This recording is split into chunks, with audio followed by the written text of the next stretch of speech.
നബി സല്ലല്ലാഹു അലൈഹി വസല്ലമ തങ്ങൾ പറഞ്ഞു, ഇത്തഖിൽ മഹാരിം തകുൻ അബദന്നാസ്, നീ ഹറാമുകളിൽ നിന്ന് മാറി നിൽക്കുക എങ്കിൽ തകുൻ അബദന്നാസ്, ജനങ്ങളെ കൂട്ടത്തിൽ നിനക്ക് ഏറ്റവും നല്ല ഇബാദത്തുകാരനാകാം. നീ ഹറാമിൽ നിന്ന് മാറി നിൽക്കണം കേട്ടോ.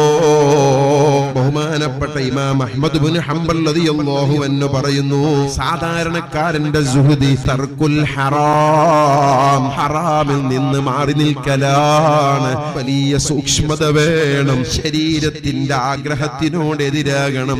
ഏത് തെറ്റിന്റെ മുന്നിലെത്തുന്ന സമയത്തും എന്നെ പടച്ച റബ്ബുണ്ടെന്ന ചിന്ത വരണം. ആ റബ്ബ് കാണുന്നുണ്ടെന്ന ബോധം വേണം. കണ്ണിന്റെ കട്ടുനോട്ടം അല്ലാഹുവിനറിയാം. മനസ്സിന്റെ ഉള്ളിൽ ഒളിപ്പിച്ചു വെച്ചതും അല്ലാഹുവിനറിയാം.